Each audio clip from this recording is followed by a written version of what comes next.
আসসালামু আলাইকুম। প্রিয় দর্শক, অন্য মঞ্চের আলোচনায় আপনাদের সকলকে আমন্ত্রণ জানাচ্ছি। নমস্কার, আমি তরুণ ঘোষ। সম্পদ বেশ কিছুদিন আগে আমাদের বিদেশ মন্ত্রক থেকে ওই চিন্ময় প্রভু, সাধু চিন্ময় প্রভু তার মুক্তির ব্যাপারে যখন কথাবার্তা হয়ে খলিলুর রহমান যখন এসেছিলেন, তখন একটা কথা হয়েছিল। খলিলুর রহমান বলেছিলেন আমি গিয়ে ব্যাপারটা দেখব।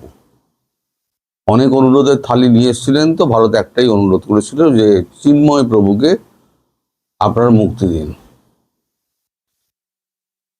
তো তারপরে তো সব চুপচাপ, একটা মামলায় তাকে জামিন দিয়ে আবার আটকে রেখে দেওয়া হয়েছে।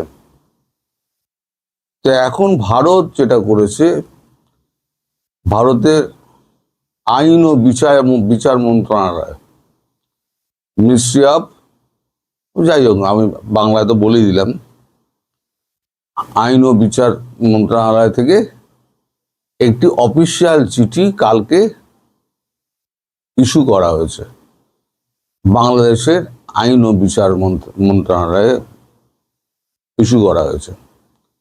সেখানে বলা হয়েছে যে আপনারা যেভাবে বেআইনি ভাবে বাংলাদেশের আইনে নেই এমন একটা আইনে বলবৎ করে আপনারা একজন সন্ন্যাসীকে আপনারা দীর্ঘদিন যাবৎ জেলে রেখে তাকে মারার পরিকল্পনা করছেন। মারার মানে হত্যার পরিকল্পনা করছেন। এটা কিন্তু একেবারে রেড কালিতে লিখে দেওয়া হয়েছে, হত্যার পরিকল্পনা করছেন।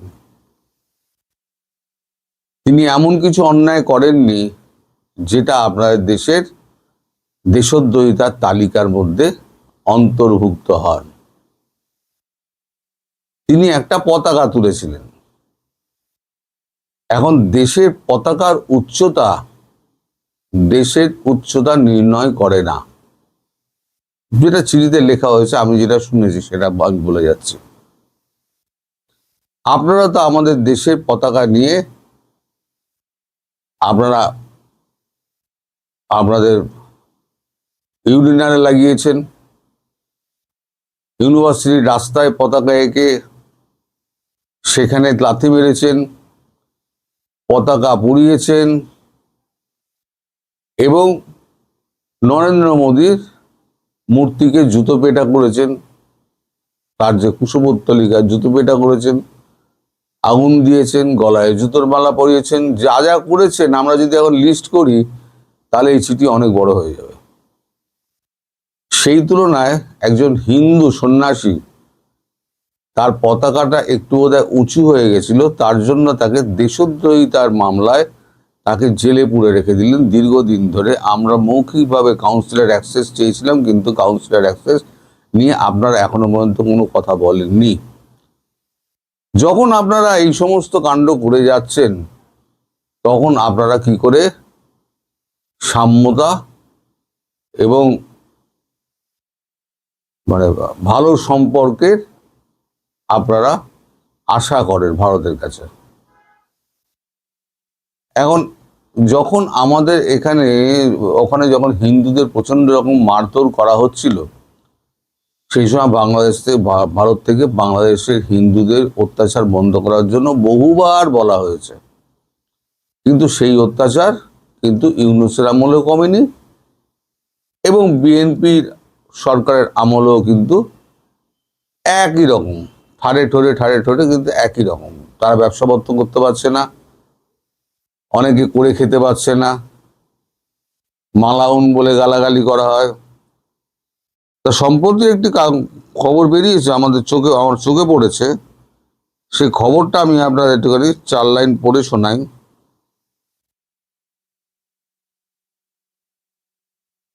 কোথায় গেল রে ভাই?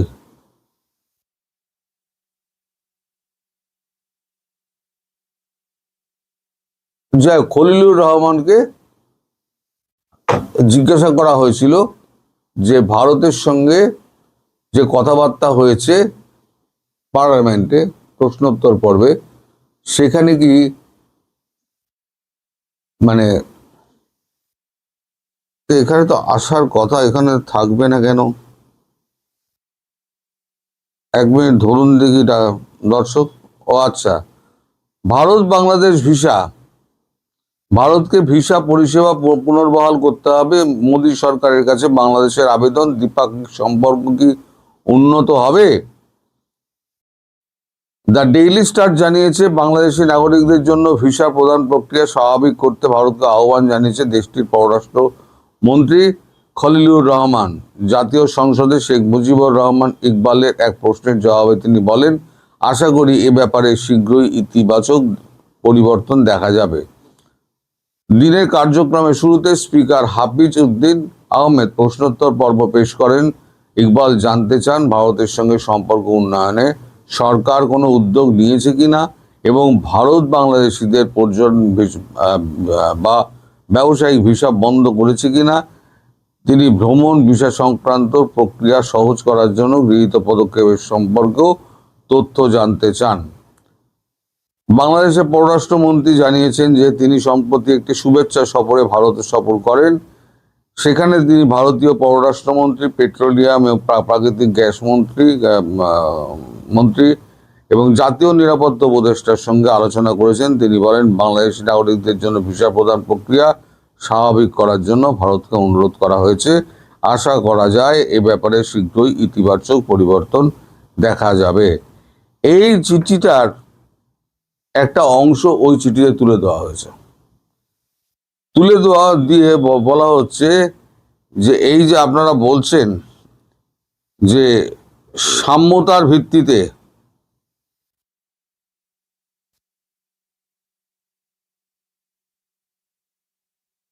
অভিন্ন মূল্যবোধ, ঐতিহাসিক সম্পর্ক এবং শক্তিশালী জনগণের মধ্যে সম্পর্কের সূচনা করা, এই যে যে লাইনটা আপনারা বলছেন সেই লাইনটা তুলে দেওয়া হয়েছে। তুলে দিয়ে বলা হচ্ছে যে আপনারা একের পর এক হিন্দু নির্যাতন এবং ভারত বিরোধী কথাবার্তা, ভারতকে অপমান, ভারতের জাতীয় পতাকা অপমান,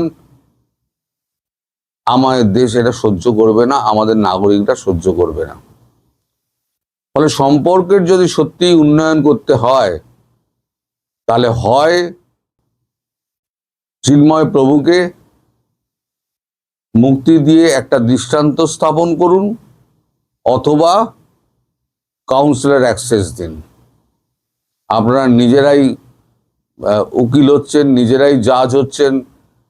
ভারতবর্ষের একজন হিন্দু, যিনি বাংলাদেশি নাগরিক, ভারতীয় হিন্দু, বাংলাদেশি নাগরিক, সবই তো হিন্দু ছিল, তারপরে সব কনভার্টেড হয়েছে। যারা কনভার্টেড হননি তারা ওখানে হিন্দু রয়েছেন। তাকে আটকে রেখে দিয়ে আপনারা সাম্যতা, সমতা, সমঝোতার কথা বলেন, এটা কি করে হয়? কাউন্সিলর অ্যাক্সেস যদি না দেন অথবা মুক্তি দিয়ে যদি না দেন তাহলে ভারতবর্ষ কোনো সমঝোতার পথে যাবে না। আর ভিসা আপনাদের কিসের দরকার এত? সারা দিন যে এই যে ভারত বিরোধী কথাবার্তা বলেন, ভারতের সঙ্গে সুসম্পর্কের কথা বলে আবার ভিসার অ্যাপ্লাই করেন কেন? ভারত তো আপনাদের চায় না। এই যে যারা দেশদ্রোহী আছে, ভারত বিরোধী আছে, তাই তো ভারত চায় না। আপনারা ভিসার জন্য এত লাফালাফি করেন কেন? ভিসা পেলে মানে হাতে একটা স্বর্গ পেয়ে গেলেন, অথচ ভারতবর্ষ থেকে ফিরে গিয়েই চিকিৎসা নিয়ে ঘোরাঘুরি করে কেনাকাটা করে আপনারা তারপরে গিয়ে ভারতবর্ষকে আবার গালি দেবেন। ভারতবর্ষ থেকে চাল নেবেন, ডাল নেবেন, তেল নেবেন, নুন নেবেন, সব নেবেন, কাঁচা লঙ্কা নেবেন, সবজি নেবেন, সব নেবেন, নিয়ে আবার ভারতবর্ষকে আবার গালি করবেন। আপনারা হয়ে গেছেন একটা মানে অকৃতজ্ঞ জাতি। সমগ্র জাতি নয়, ওই কিছু অংশ তারা হচ্ছে অকৃতজ্ঞ। বাংলাদেশের 90% মানুষ কিন্তু ভারতবর্ষের পক্ষে আছে বলে ভারতবর্ষ এখনো পর্যন্ত বাংলাদেশের সঙ্গে সম্পর্ক টিকিয়ে রেখেছে। আর আপনারা যে ভাবছেন না গঙ্গা চুক্তি হয়ে যাবে, তিস্তা জলবন্টন চুক্তি হয়ে যাবে, একটাও হবে না, একটাও হবে না। পাকিস্তান এখন সুখা মরশুমের জন্য পাকিস্তান কি করেছে, এই যে WTO বন্ধ করে দিয়েছে, এটা আপনার ওদের ওদের যে জল বন্ধ করে দিয়েছে, তার জন্য ওরা UNGA তে গেছে। UNGA থেকে ঘোড়ার ডিম কি হবে? UNGA কে ভারত বগল দাবা করে ফেলে রেখে দিয়েছে। United nation security council, United nation security কাউন্সিলে গেছে। তা ভারতবর্ষ বলেই দিয়েছে, এবারে যদি আমাকে বলা হয় যে ইউনাইটেড নেশন সিকিউরিটি কাউন্সিলে আমার সদস্যপদ দেওয়া হচ্ছে, আমি নেব না, কারণ ওটা কোনো অর্থ নেই, অর্থহীন। ওটা আমেরিকার কথায় উঠে বসে, যেটা শেখ হাসিনা বলেছিলেন। ওই মহিলা কিন্তু অনেক দূরদর্শী, তিনি যা চিনেছেন এই পৃথিবীকে, এই আমেরিকাকে, আপনাদের মধ্যে এরকম বাংলাদেশি একজনও জন্মায়নি। আজ শেখ হাসিনা যদি এই দেশে থাকতেন, তাহলে দেশটার অনেক উন্নতি হয়েছে। কত দূরদর্শী ছিলেন। ওই পরমাণু চুল্লি তখন উনি করেছিলেন, তখন আপনারা কত বিরোধিতা করেছিলেন পরিবেশ নষ্ট হয়ে যাবে বলে। আপনারাই তো বিরোধিতা করেছেন। আজকে ধেই ধেই ধেই ধেই ধেই ধেই ধেই ধেই করে নাচছেন কিনা আমাদের পরমাণু চুল্লিতে একেবারে নিউক্লিয়ার হয়ে গেছে, এবার আমরা বিদ্যুৎ পাবো 60 বছরের জন্য, আমরা নিশ্চিন্ত। এটা ভেবেছিলেন উনি কত আগে। ওই জন্য আমি বলি যে ওনার মতো দূরদৃষ্টি সম্পন্ন মহিলা আপনাদের দেশে আর জন্মায়নি, জন্মাবেও না। আগে চিন্ময় প্রভুর মুক্তির ব্যবস্থা করুন, কাউন্সিলর অ্যাক্সেস দিন, আর ভিসা এখন হবে না। আমি পরিষ্কার জানিয়ে দিচ্ছি, ভিসা এখন হবে না। ওসব চৌপাট গল্প শুনে রাখুন, দেখবো এই সমস্ত হবে। ভিসা পাওয়া যাবে না, ভিসা এখন ভারত দেবে না, কারণ ভারত আপনাদের বিশ্বাস করে না। বহু আগে বলেছি আমি। প্রণয় বর্মা যখন বললেন যে খুব শিগগির ট্রাভেল ভিসা দেওয়া হবে, আমি তখন আপত্তি করছিলাম, বলেছিলাম যে দেওয়া হবে না, উনি বাজে কথা বলছেন। আজ পর্যন্ত দিয়েছেন, উল্টে উনি ট্রান্সফার হয়ে গেলেন বেলজিয়াম না কোথায়, রাষ্ট্রদূত করে তাকে পাঠিয়ে দেওয়া হলো। দর্শক, সাজ্জাদ কাদিরের প্রীতি নিন, শুভেচ্ছা নিন। এই মুহূর্তে আপনাদের সামনে কথা বলতে চাই। দিল্লি কি ঢাকাকে বিশ্বাস করতে পারছে না? ভারতের বহুপাক্ষিক সামরিক মহড়ায় বাংলাদেশ নেই কেন? টাইমস অফ ইন্ডিয়ার খবর বলছে যে আগামী 18 থেকে 31 মে ভারতীয় সেনাবাহিনীর ব্যবস্থাপনায় এশিয়ার 11টি দেশের সামরিক মহড়া অনুষ্ঠিত হতে যাচ্ছে। এই তালিকা পর্যালোচনা করে দেখা যাচ্ছে সেখানে ঢাকার কোনো অস্তিত্ব নেই। একই সাথে ঢাকার ভ্রাতৃপ্রতিম ইসলামাবাদও এখানে নেই। ইসলামাবাদ স্বাভাবিকভাবেই থাকবার কথা নয়, কিন্তু আমরা এই যে বাংলাদেশে নির্বাচন হয়ে গেল, নির্বাচন পরবর্তী সময়ে ঢাকার সাথে দিল্লির একটা সম্পর্ক উন্নয়নের ভাবসাব দেখছিলাম। দিল্লি কিন্তু এগিয়ে আসছিল বা এগিয়ে আসছে, কিন্তু বাংলাদেশের নেচার ইউনূসের সাথে সাথে ইউনূসের ধারাবাহিকতায় যে সরকারটি এসছে, সেই সরকারের নেচার কিন্তু পরিবর্তন হয়নি। ভারত ঘেঁষা না হয়ে, ভারত ঘেঁষাটা যৌক্তিক, আপনার হতেই হবে, এর বিকল্প কোনো উপায় নেই। আমি বারবার এই কথাগুলো বলি। আপনি চারপাশ দিয়ে ভারত ঘিরে রাখবেন, চারপাশ থেকে একটা প্রতিবেশী রাখবেন, আপনি তাকে উপেক্ষা করবেন, সেই প্রতিবেশীকে টপকিয়ে তার উপর দিয়ে চলে যাবেন পাকিস্তানে, পাকিস্তান গিয়ে পীড়িত করবেন, তা তো হতে পারে না। বাংলাদেশের বর্তমান সরকারও নানাভাবে সামরিক বেসামরিক বিভিন্নভাবে, আগে ইউনূসের সময় বেশ খানিকটা একদম ওপেন ছিল, প্রকাশ্য ছিল, কিন্তু এখনো চলছে সেটা খানিকটা গোপন, কিন্তু গোপন করতে চাইলেও গোপন থাকছে না। তারেক রহমান সরকারও পাকিস্তান প্রেরিত করছে, যার কারণে ভারতের এই বহুপাক্ষিক কনসোর্টিয়াম সামরিক মহড়ায় বাংলাদেশের অস্তিত্ব সেখানে খুঁজে পাওয়া যায়নি। আসলে কি ঘটছে দক্ষিণ এশিয়ার ভূ রাজনীতিতে, আমরা সেটি একটু বুঝবার চেষ্টা করব এই মুহূর্তে। দক্ষিণ এশিয়া ও দক্ষিণ পূর্ব এশিয়ার ভূ রাজনীতিতে এখন বড়সড় তোলপাড় শুরু হয়ে গেছে। প্রথমবারের মতো ভারত আয়োজন করছে এক বিশাল বহুপাক্ষিক সামরিক মহড়া, যার নাম দেওয়া হয়েছে প্রগতি। প্রায় 1 ডজন দেশ এই মহড়ায় অংশ নিতে যাচ্ছে, কিন্তু বিস্ফোরক বিষয় হলো ভারতের অন্যতম ঘনিষ্ঠ প্রতিবেশী বাংলাদেশের নাম এই তালিকায় খুঁজে পাওয়া যায়নি। কেন 11টি দেশের তালিকায় নেই ঢাকা? এটিকে ভারতের আঞ্চলিক প্রতিরক্ষা কূটনীতিতে কোনো বড় পরিবর্তনের ইঙ্গিত? ভারত প্রথমবারের মতো দক্ষিণ পূর্ব এশিয়ার প্রায় 1 ডজন দেশ নিয়ে এই বহুপাক্ষিক সামরিক মহড়া করতে যাচ্ছে। মহড়াটির সময়সীমা নির্ধারিত হয়েছে, আমি আগেই বললাম, 18 থেকে আগামী 31শে মে পর্যন্ত। দীর্ঘ 13 দিনের এই মহড়া সরাসরি তত্ত্বাবধান করবে ভারতীয় সেনাবাহিনী। এখন প্রশ্ন হলো, এই প্রগতি মহড়াটি কোথায় হবে? এটি অনুষ্ঠিত হবে মেঘালয়ের উমরহিতে অবস্থিত ভারতীয় সেনাবাহিনীর আন্তর্জাতিক সামরিক প্রশিক্ষণ কেন্দ্রে। এটি এমন এক জায়গা যেখানে সাধারণত বিদেশি সেনাদের সঙ্গে যৌথ প্রশিক্ষণের আয়োজন করা হয়। ভারতীয় সেনাবাহিনীর অতিরিক্ত জনসংযোগ পরিদপ্তর বা এডিজিপিআই স্পষ্ট করেছে যে এই মহড়ার মূল লক্ষ্য হলো অংশগ্রহণকারী দেশগুলোর মধ্যে প্রতিরক্ষা সহযোগিতা জোরদার করা, যৌথ অপারেশনের সক্ষমতা বাড়ানো এবং পারস্পরিক আস্থা নির্মাণ করা। আশ্চর্যের বিষয় হলো, এশিয়ার 11টি দেশ এই মহড়ায় আমন্ত্রণ পেলেও তালিকায় বাংলাদেশের নাম নেই। হ্যাঁ, প্রতিবেশী ঢাকাকে বাদ দিয়েই এই আঞ্চলিক সামরিক তৎপরতা চালাচ্ছে নয়াদিল্লি। এখন জনমনে প্রশ্ন উঠছে, এটি কি কোনো উদ্বেগের ইঙ্গিত? যেখানে দক্ষিণ এশিয়ায় ভারতের সবচেয়ে বিশ্বস্ত বন্ধু মনে করা হয় বাংলাদেশকে।